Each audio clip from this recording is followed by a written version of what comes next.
Hey, so welcome back. Welcome back to me. I missed last week. I actually took a week off to relax my central nervous system before we went forward with all the plans we have here for you over the next few weeks and next year or so. Today, the topic, I'm Dr. Rutherford, for those of you who are not aware, or it's your first time. I'm Dr. Rutherford. I'm a chiropractor and functional medicine practitioner primarily. This is Dr. Gates. I am a board-certified chiropractic neurologist. And so we have kind of a unique practice in which we have morphed into a practice of chronic pain and chronic conditions. And the title of today's topic is Hot Flashes Going Beyond Hormone Replacement Therapy.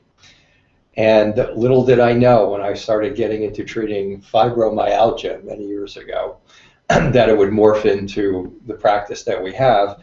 And even less did I know that it would morph into me having to understand something about hot flashes and or hormone replacement therapy. And hormone replacement therapy seems to be pretty popular in this country.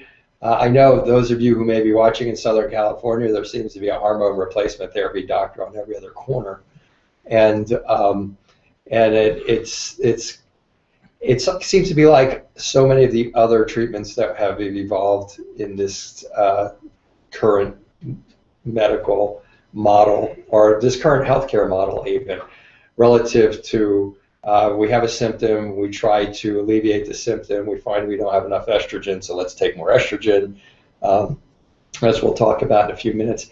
That is rarely a good long-term response, and that's not even us saying that, that's like the endocrine society that would agree with that. So hormone replacement therapy has become really popular for a lot of different things, but three things can happen when you use hormone replacement therapy for anything. And hot flashes are certainly one of the most common options that doctors will use hormone replacement therapy for.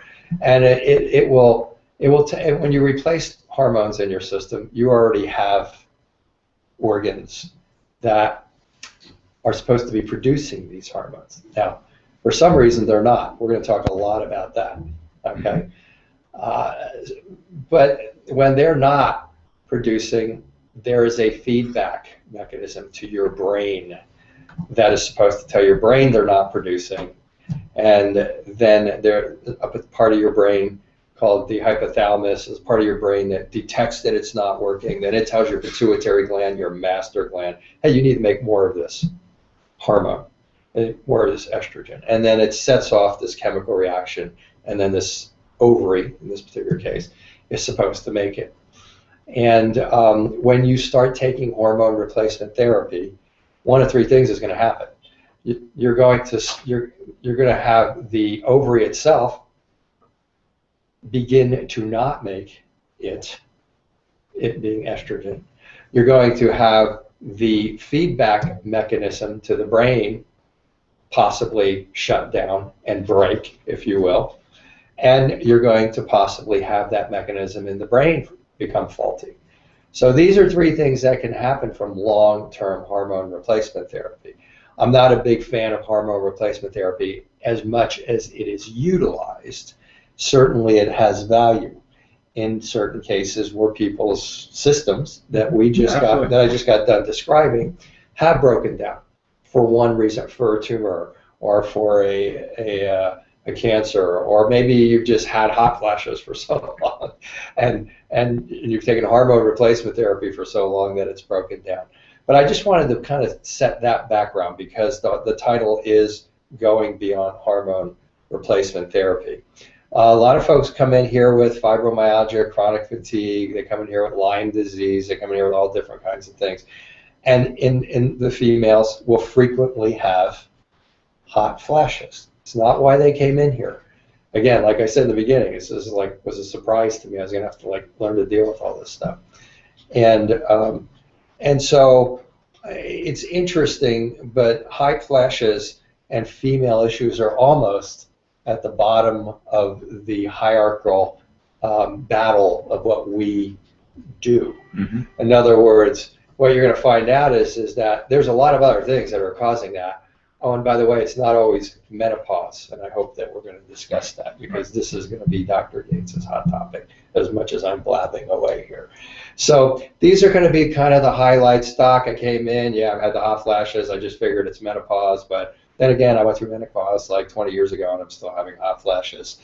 And what can you do for hot flashes other than take estrogen? They did the test. I don't have enough estrogen.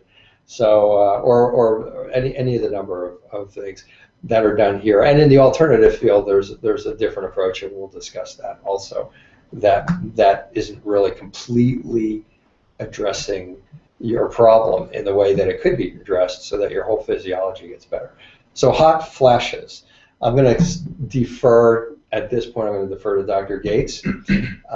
He chose the topic today, so I'm going to let him expound on hot flashes, what they are, and then we'll kind of go into what really causes hot flashes and how we have seen what we have seen help to resolve them, not just on a short-term but a long-term basis, generally without using hormone replacement therapy. Okay, so relative to hot flashes, just know that good? That's great. Is that good setup? It's perfect. It's perfect. It's so nice having you here, rather than me just blabbing by myself for 35 minutes giving a presentation. Okay. So relative, he's more academic, if you haven't been able to tell by now. Well, relative to hot flashes, just know that it's poorly understood by most of your doctors. They don't really know why they happen. They hardly even understand the what is actually, the literature, what is actually occurring in the body. The literature, right. The research. And I'm not criticizing your doctors. Yeah, these are the people who do nothing but research menopause and hot flashes and things of that nature.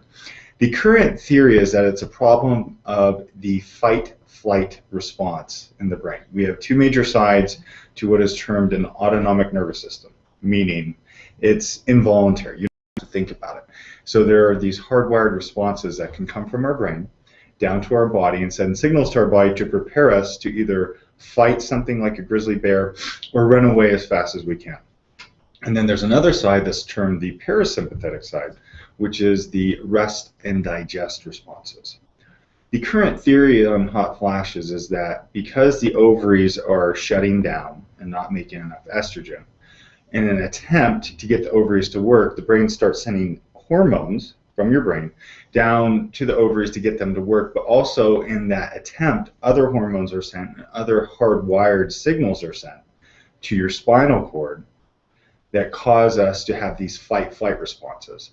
And therefore, with a fight-flight response, lots of times body temperature can go up, blood vessel diameter can change, and that can cause the sweating sensation as well as the flushing sensation associated with hot flashes. So that is basically what a hot flash is in a nutshell, but we're going to go into it in much greater detail in terms of, okay, so what is the medical treatment for hot flashes, which we've already alluded to, and then really what are the natural treatments that are really, really important that we seem to be getting some really awesome results with across the board. I mean, we've only had one patient in the last 4 years who has had to go on hormone replacement therapy after going through our protocol. So that's a fact. Yeah, so it's pretty good. So relative to that explanation, what might help is if you understand the fight-flight mechanism as a stress mechanism. You can almost, as we discussed this, when we say fight-flight, you can think in terms of fight-flight, you can just substitute the word stress. Okay, you're stressed, your brain starts firing, overfiring, preparing you to be able to fight the tiger or run from the tiger. In theory, it's a primitive response. The one thing I'd like to point out about that is that response is only supposed to occur for approximately 20 minutes at most. Yeah. Minutes at most. Now, there's a great many of our patients who come in here who are in that fight-flight mechanism 24 hours a day and have been in that fight-flight mechanism for years, 24 hours a day. You can't fall asleep. You wake up, you can't go back to sleep. Your mind's going a million miles an hour. You know, you may have anxiety, You may have a short fuse, those types of things. But the bottom line is that mechanism is affecting your system and your hormonal system 24 hours a day. And it's supposed to be calmed down by the rest and digest part of what Dr. Gates is. So let's say you have the little, and this has a lot to do with hot flashes, so don't think I'm getting off on anything, okay? But it's the little old lady who's walking along and she sees her granddaughter under her car, and she goes over and she picks up the car. The kid gets out from under it, she drops it, and she looks around and goes, what happened? How did that happen? That's the fight-flight response. That's how powerfully, I want to indicate, that's how powerfully it can affect your system. Those things have happened. Those things are real. It took only maybe 30 seconds or less for her fight-flight mechanism to give way to the rest-digest mechanism. If you're watching this or you're going to watch this and you have hot flashes, your rest and digest mechanism is probably never really completely kicks in. And so this is a key, because we're going to go to one more part. I'm trying to set this up so that you understand, because a lot of you have gone to alternative practitioners, and nothing wrong with that. A lot of people consider us alternative. I don't really consider us alternative, but a lot of people do.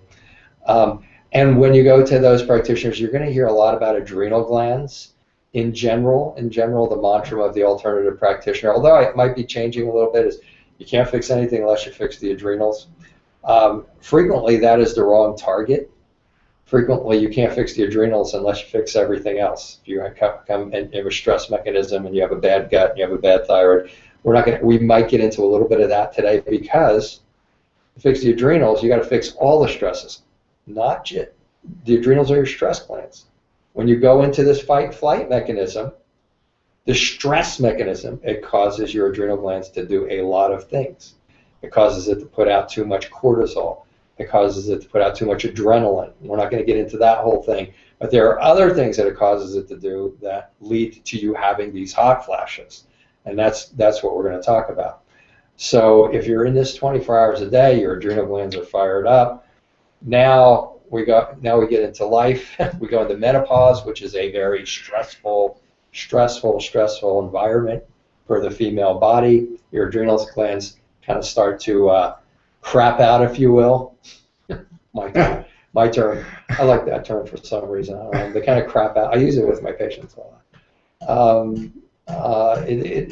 Now you have set yourself up for a bunch of things, and one of the biggest ones that a female of menopausal or perimenopausal or postmenopausal age has set themselves up for is the hot flashes.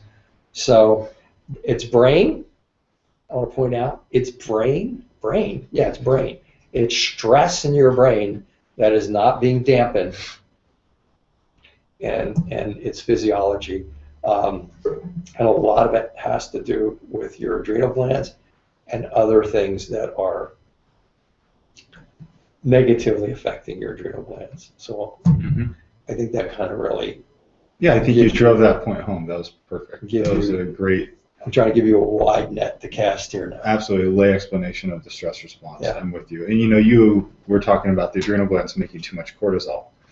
So in all of these studies in the literature, and we're talking about every study on the face of the planet that we can now see in a database, they're just completely confused, because they know that if they give someone with hot flashes, being the medical model, which we are not criticizing. We say it every week. We have great respect for the medical model. It works awesomely for certain things, and they will admit that they have a hard time in this arena. Yeah, we engage medical doctors. Absolutely. We have medical doctors practicing in this office, so it takes a team.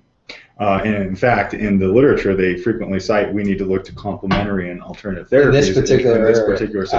Absolutely. Because the side effects of taking hormone replacement therapy, which we haven't gotten into, are pretty profound. And everybody knows about it, and it kind of gets poo-pooed recently. Well, if we only do it for 3 to 6 months, then it tends to be safe in terms of breast cancer risk and things of that nature. Well, how many of our patients have been on it for 3 to 6 months and then it's discontinued? Like none of them. None. So most of the people on HRT are on it for a while, and it's dramatically increasing the risk of breast cancer, not to mention stroke, not to mention dementia. Yeah. There was an article out of the Journal of Neurology, I believe. It was pretty recent, and I think it was like a 2 to 3-fold increased chance of dementia with taking hormone replacement therapy. I mean, really interesting stuff. And so, saying all that, getting back to the stress response. The stress response, as Dr. Rutherford said, is something that a lot of us have all the time, and we don't even realize it. We have many patients who are in their 50s and 60s where they've worked 60, 80 hours a week. And, now they're retired and they're completely exhausted. They're relaxing now, but lots of times their brain is still in that fight-flight response, and it's hard to reprogram the brain out of that stress response. It can be done, but it takes a lot of work. It can be done without drugs. That's what he's saying. Mm-hmm. So then, these hardwired responses, like we've talked about from the stress response, create the hot flash in the setting of decreased estrogen and progesterone from the ovaries.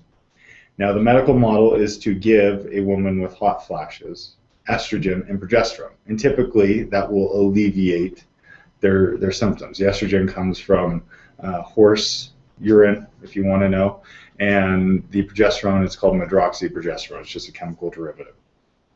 Now, relative to the stress response, again, we got to look at the adrenal glands. The adrenal glands sit on top of the kidneys.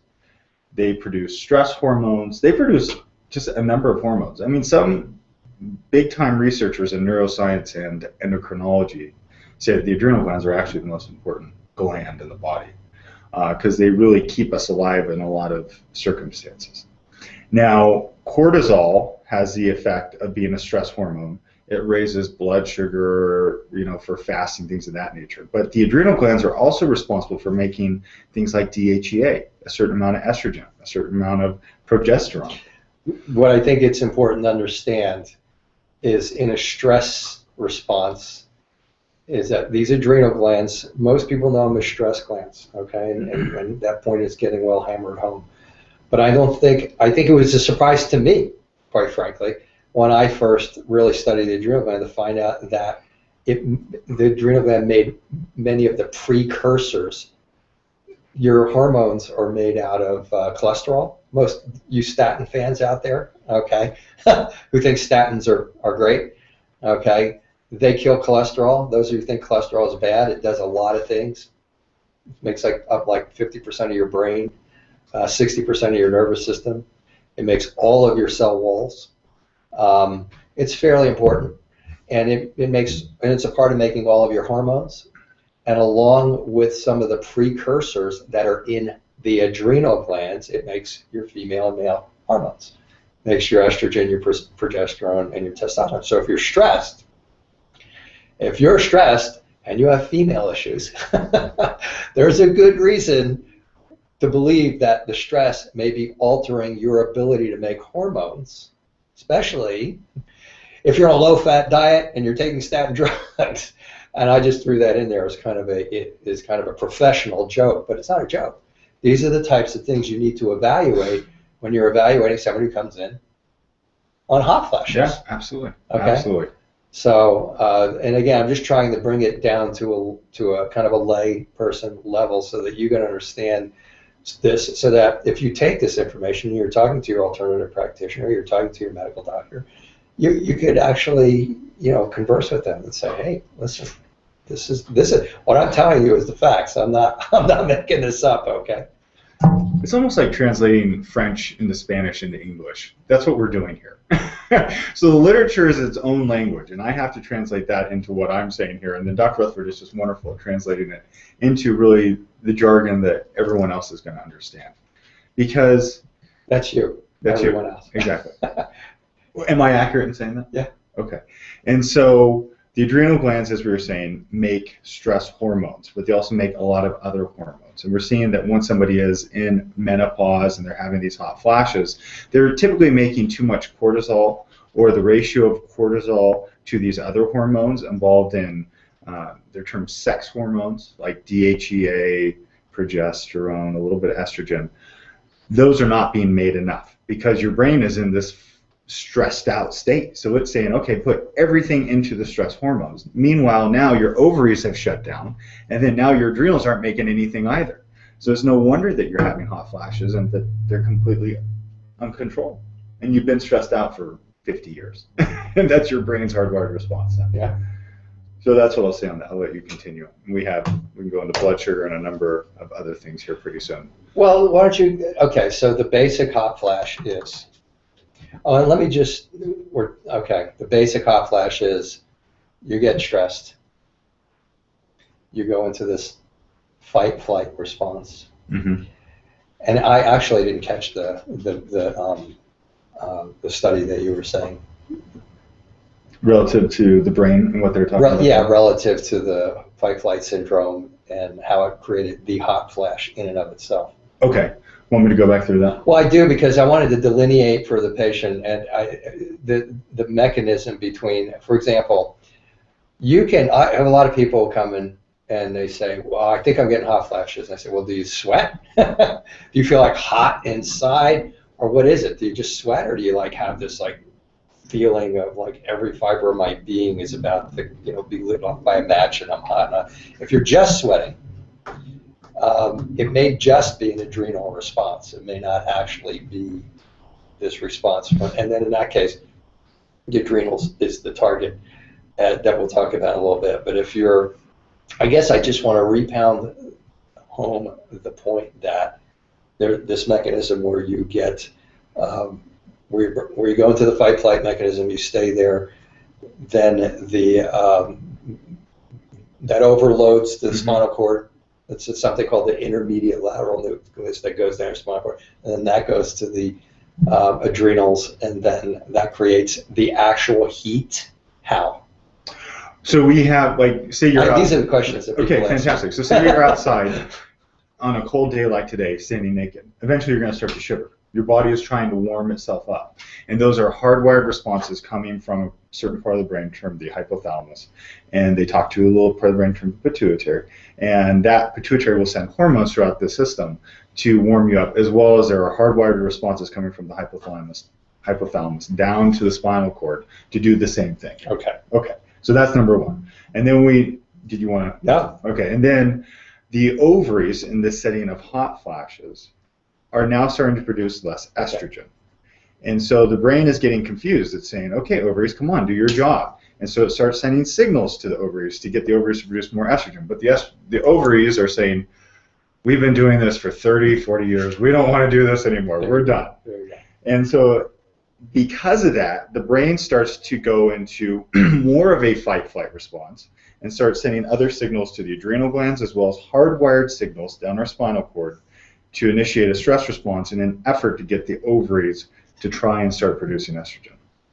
So it's kind of like we're trying to go to the backup system, but it doesn't work. The problem becomes if the person's already been under a lot of stress for a number of years and their brain is in that pattern, now we're talking they're going into this fight-flight stress response on a whim now. And that's creating this hot flash phenomenon where they're getting hot, they're sweating, now their blood vessels are changing, their face turns red, all of these, maybe their face, maybe other parts of their anatomy turn red, and all these different factors.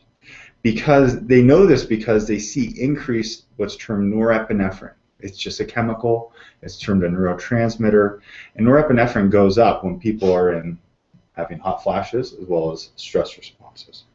So that is the basic brain neurochemistry of a hot flash. Okay.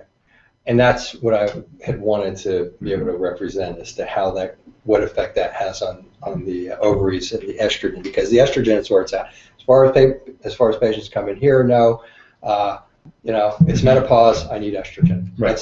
That's basically what you know. That is the pathway and the mechanism that has to be dealt with for your hot flashes to come under control. So how do we do that? We've observed clinically that working with the adrenal glands, the stress glands, again, has been the deciding factor in allowing patients with hot flashes to get better. In working with the adrenal glands, what we've been doing is that we have allowed the adrenal glands to work better so that they can make not only more cortisol, but more of the other hormones, as I talked about, that are not being produced, these sex hormones, because everything was going into the stress hormone cortisol.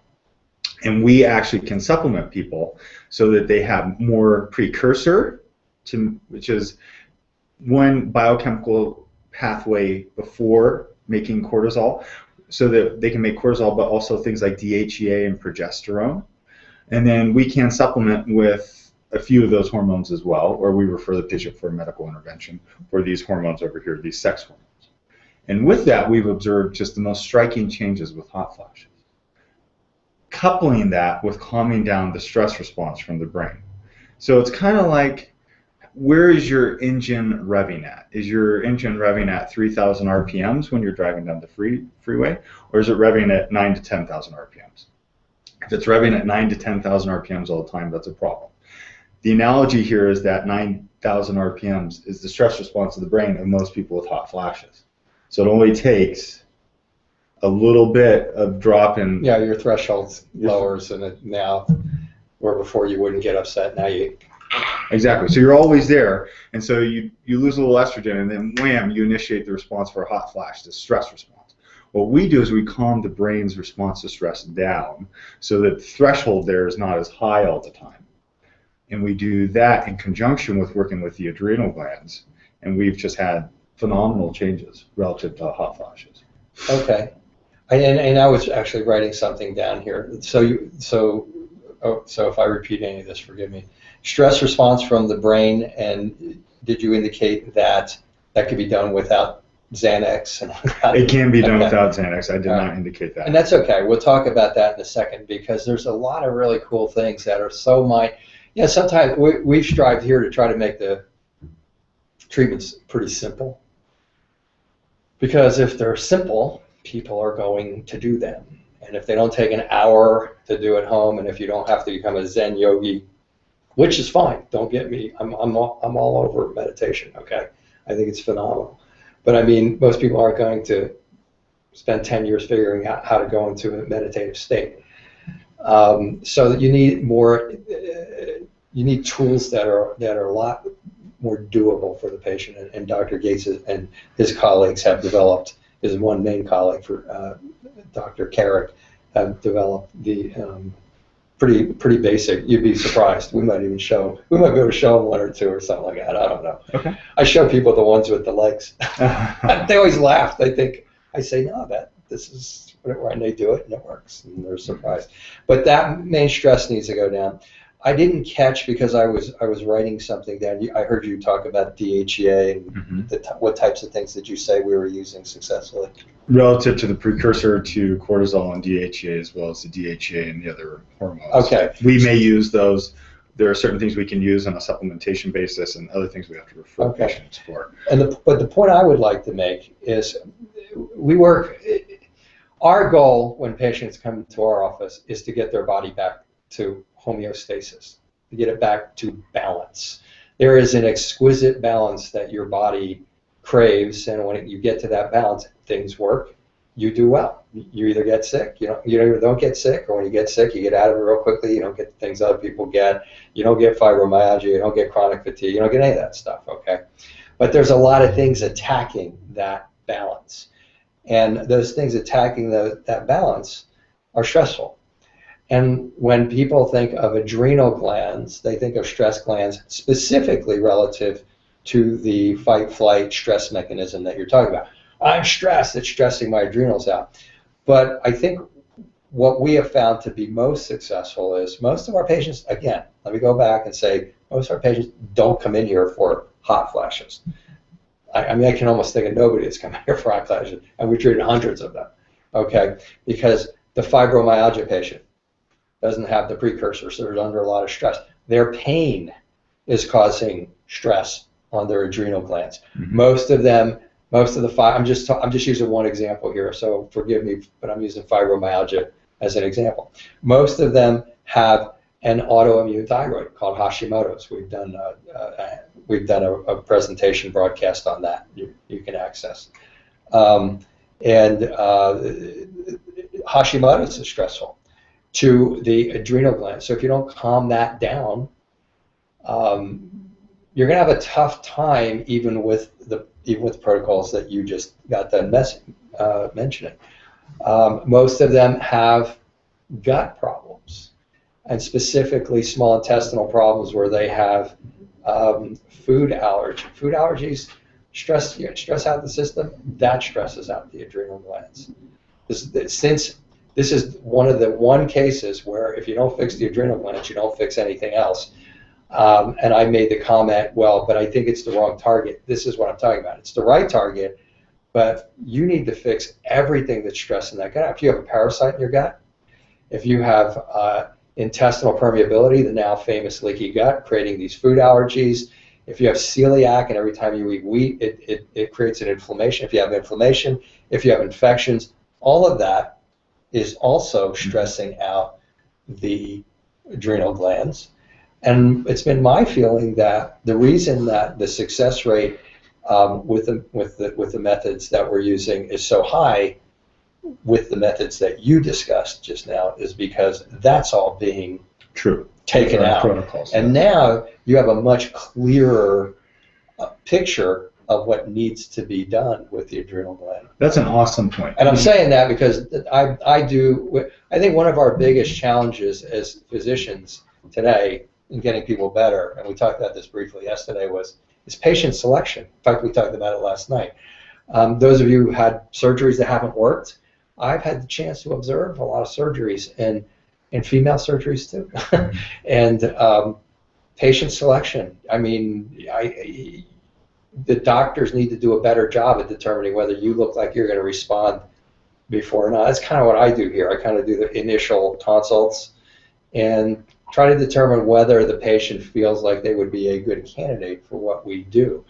And I really think that patient selection has a lot to do with it.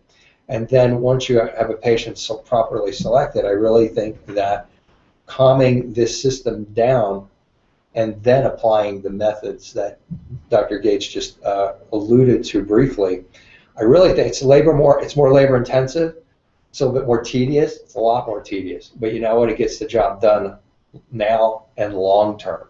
And then it gives the patients the tools to stay better without hormone replacement therapy most of the time.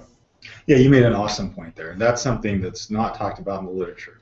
Literature, you know, everybody, we still have this test tube idea of disease where, okay, hot flashes, okay, estrogen and progesterone, okay, maybe there's some blood sugar involvement. But, you know, it's like 1 or 2 or 3 variables. That's all they can really do.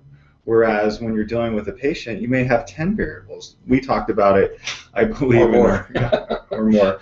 In one of our autoimmune videos, I think where we were referencing kind of a checklist that Dr. Rutherford and I work with in our heads, working with a patient. Frankly, it was created by Dr. Vasquez, who needs ample credit for it. Where we give it to him a lot. Yeah, we do, because he's the man. And so we look at food. What is somebody eating? How often are they eating? What types of foods are they eating?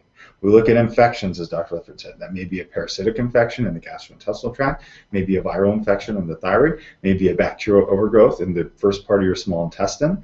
We look at all of which stress out your adrenal glands. All of which, yeah. Look at your nutrition. Are you getting the right vitamins? We look at food allergies. We look at your energy producing capacity, which we haven't even talked about here. We haven't even gone into the mitochondria, but they're the powerhouse of our cells, and they make ATP, which is energy. You can't have that homeostasis. Right. If you can't make enough energy for your cells to fix themselves, you can't create the balance in your body that you need to get well. That's really the essence of what we do. And guess what the compensating mechanism is? It's the adrenal glands. We're in that environment. We look at stress. We look at hormones. We do look at hormones. We're not completely against HRT, as we said, but it's overused, probably 90% or more. And we look at toxins. I mean, we have a patient right now who has been to 3 specialty centers. We're talking top of the world centers. Yeah. And it ended up being she had a heavy metal problem. Now, is that all of our patients? No. Do we do chelation on all of our patients or refer them? No. But you have to look at it. But for this patient, was that the factor? Yeah. And she looks like a different person, and she has her life back. And she probably would have been dead in a year. That's what most of the doctors were saying. And now she's awesome. So all of those factors. Which was stressing out her adrenal glands. We didn't ask her, but she might have been having hot flashes. I don't know if she could even tell. I was going to say she was so sick. She had too many things going on.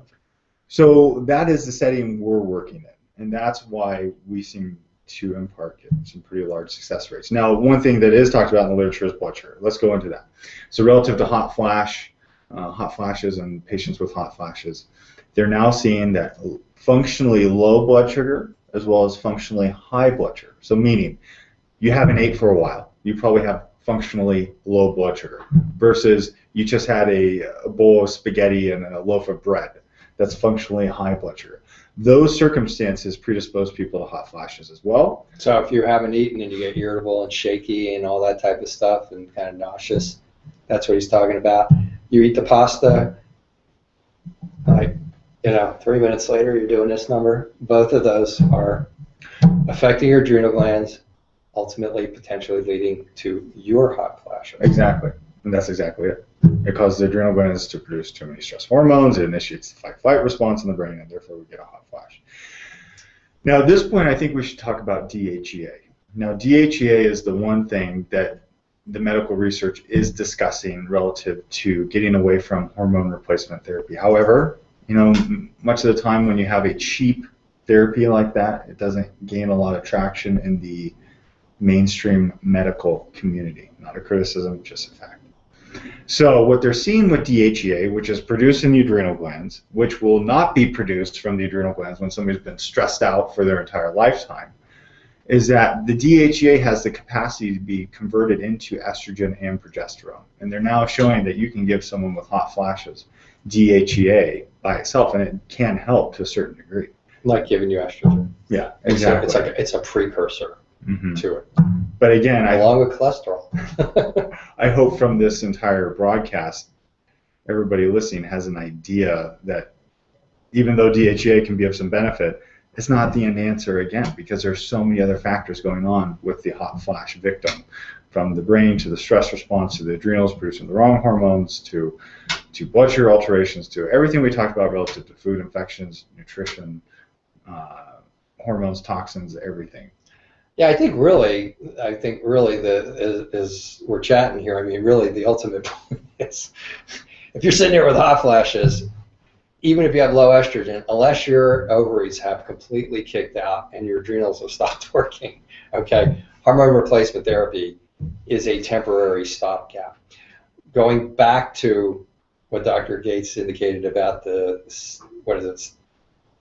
to 6 months, they're saying now? Yeah. Okay. Safe. So I think the Endocrine Society website says something like 60 to 90 days. You can check that, okay? But the point being, it's not long, because it has all these severe side effects. If you go long, we have people that come in here who've been on for 20 years. So, but I think the thing that would probably represent what we're trying to say to you the most is, in a lot of ways, we don't really treat hot flashes. In a lot of ways, people come in with all these other things: peripheral neuropathy, chronic fatigue, fibromyalgia, even migraines. How stressful is that to your adrenal glands? Okay, even migraines and menopause. I'm in menopause. I can't lose weight. All these different types of things. And as you start to knock down and correct the different aspects of each one of those, blood sugar in one, thyroid in another, adrenals in another, not adrenals, but gut problems in another, different types of CIS. All of a sudden, without even getting frequently to the part of having to give DHEA, a good percentage of these folks, their hot flashes go away. Without even getting to the hormone replacement, the DHEA, there's other good supplements out there that you can use for regulating hormonal issues in females and males, and we have them.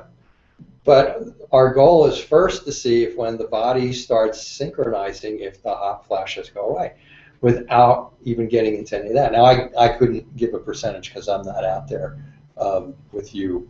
What would your percentage be of people who you didn't even have to get to the point of giving them DHEA or any of any of the not to advertise. Well, yeah, it's probably 40 to 50%. Okay, so 40-50%. So 40-50% of you can get rid of your hot flashes simply by getting your stress mechanism calmed down. That's not so simple, maybe. It is and it's not. Dr. Gates can discuss that. And then handling these other issues. Now, and this is kind of the way we work. This is why I think this is why I'd like people to start thinking out there in this world, okay? Because you're talking about food. You're talking about calming things down in your gut with stuff that is very, very innocuous.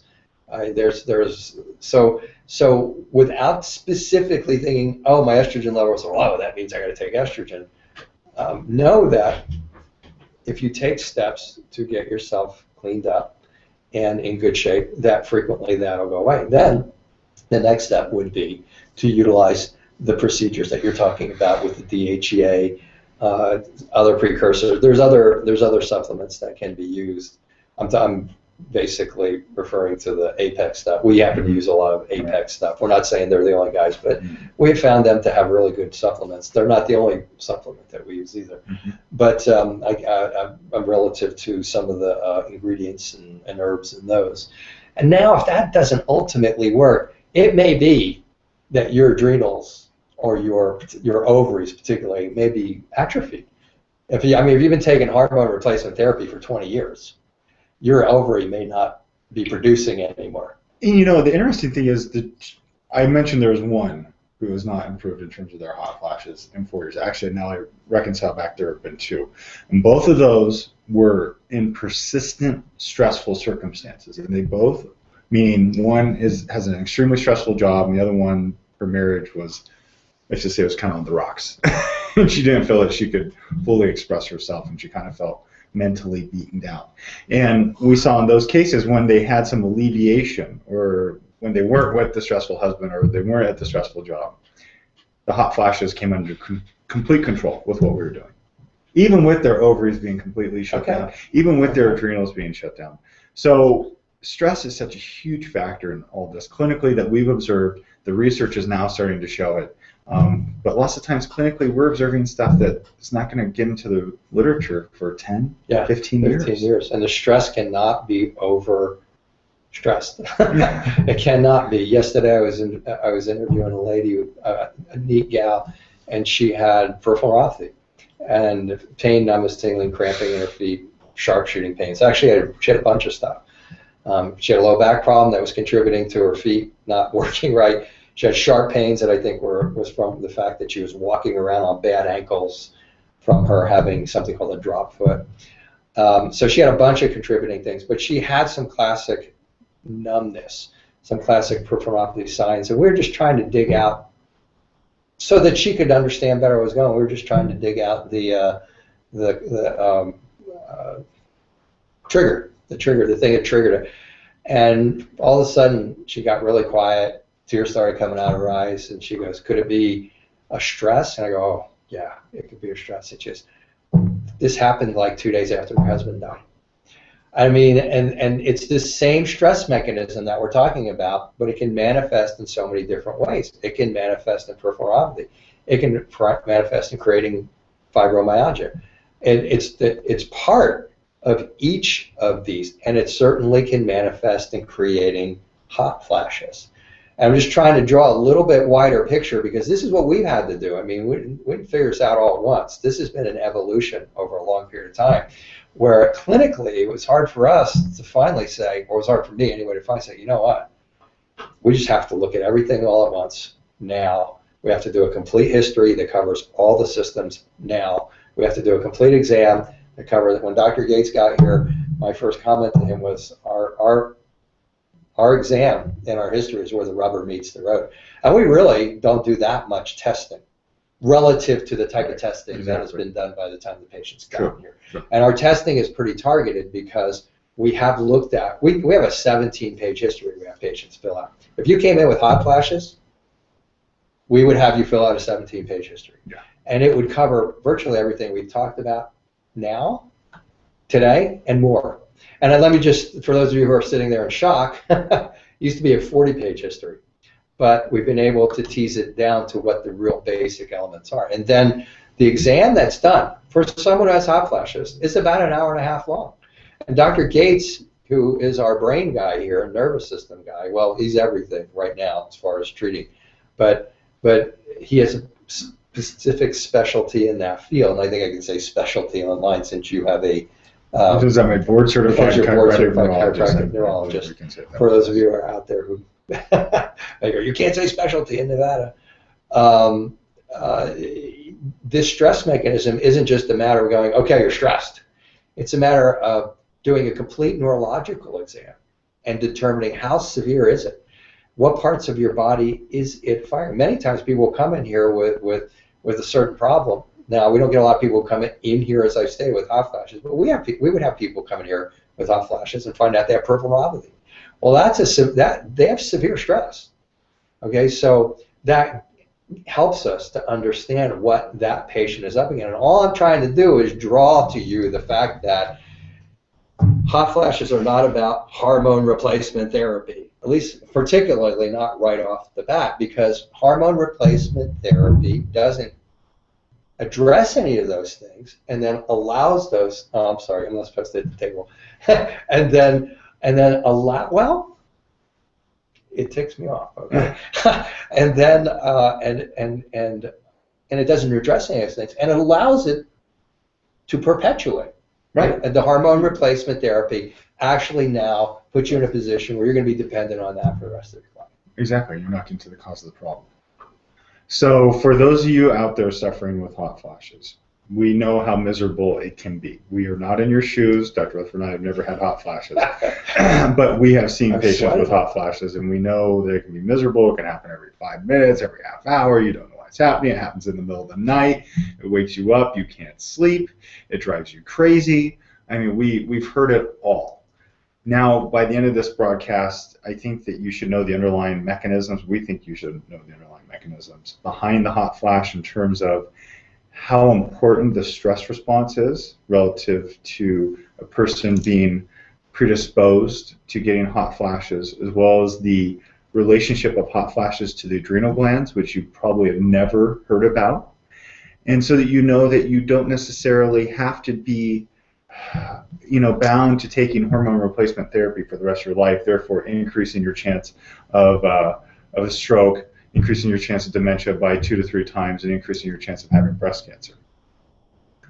Now, also, we touched on the importance of these other factors that we see in clinical practice that are not really being talked about in the literature relative to someone's diet, relative to someone's blood sugar, relative to someone's ability to produce energy, relative to someone's stress and their toxins and their other hormone factors. So know that there are other options out there aside from hormone replacement therapy, especially if you're concerned about breast cancer risk, especially if you already have breast cancer and you can't take hormone replacement therapy because you're taking estrogen blockers for your breast cancer, which is a common treatment.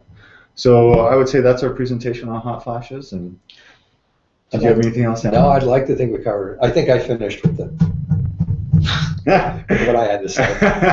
No, I hopefully that was my hope. My hope was more to, my hope is always to bring people out of this mechanistic. I have menopause. I got news for you. This is the most menopausal country in the world. Okay, because we're the most stressed out people in the world. That's why. All right. And hormone replacement therapy isn't universal throughout the world. It's not because they're not idiots. It's just because, well, I won't get into that. I won't get into that. But the bottom line is I just hope that you got that it's a function of your health. It's a function of everything. It's a function of your stress, and it's a function of everything else. That's where you want to go first. And if you want long-term response and if you want long-term health, you can get out of it. Forget this menopausal thing. You can get out of it. Menopause just creates distress. So if we got that across to you, then I'm pleased with what we would have accomplished today. And if not, then we didn't do our job. So, but I think we did. So, okay. So that'll wrap it up for today. And next week we will be back with hopefully another interesting topic. Thank you for watching. And for any other questions, you can go to powerhealthtalk.com. And we'll see you next week.